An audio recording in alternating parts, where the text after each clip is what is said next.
Hey, it's Jennifer here with Peak Endurance Physical Therapy, and this is video 2 in a video series about overhead shoulder mobility restrictions. So people with stiff shoulders who have trouble getting all the way overhead and so have trouble doing movements in the gym that require you to be overhead, or like working in overhead situations. So the first video we talked about, is this you, or do you have a different shoulder issue that would be better addressed with other things? If you are someone with a stiff shoulder, then this video, number 2, is going to talk about what anatomically contributes to overhead mobility. So a little anatomy review on why we might not be able to get all the way overhead. So the first thing I want to talk about is actually the spine, particularly the thoracic region. So that's kind of from the base of your neck to the bottom of your ribs, this middle back region. When you get your arm all the way overhead, that extends a little bit, or you get a little bit of an arch in your mid back. I'll try not to do it with my low back so you can see. So you can see how important this is if you really exaggerate the opposite. So let's say you're really hunched over and you try to get your arm overhead. It's not going vertical, it's getting stuck here. Versus if you sit all the way up, you can get vertical a lot more easily. So for all of us who like sit at a laptop or a computer or whatever all day like this, we can lose some of that extension mobility. So that's something to address in trying to get better overhead shoulder mobility.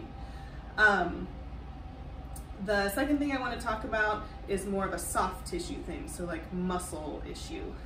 So your pecs, chest muscle that kind of connects over to your humerus, your arm bone here, if those are tight, those can pull shoulders in this way and kind of round you forward, again, making it harder to get overhead. Also your lats, so your lats actually start kind of at the top of your pelvis and go all the way up the back to your arm bones, and those do this motion, kind of pulling in this way.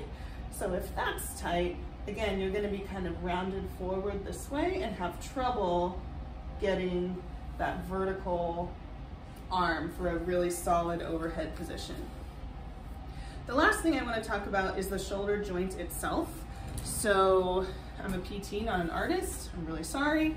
But this is a shoulder, not to scale with the head. The head is just showing you which direction you're facing.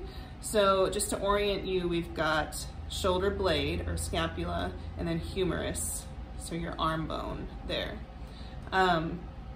The pink or the red, I guess it's red,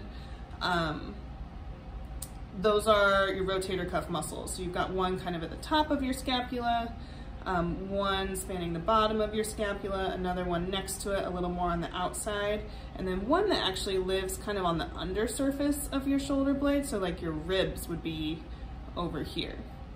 So these all attach to the ball of your humerus and help stabilize this ball in the socket. So this ball should be able to like roll and spin and shift as you're like moving your arm around within the socket. So the rotator cuff's job is to kind of hold it in a good place. And if it's, you know, kind of rolling all over the place, that's a stability issue for another video. But if we're just having trouble getting that ball to spin, or maybe it's kind of stuck like towards the front of the socket and it's not like getting into that back zone very well, then that can limit how much you can move your arm in that socket. So we've got a spine limitation possibility, we've got muscle limitation possibilities, and then we've got the shoulder joint itself being limited in how it moves. So those are 3 things we can work on and test in the upcoming videos to see how we can make your shoulder move a little bit better overhead. Thanks.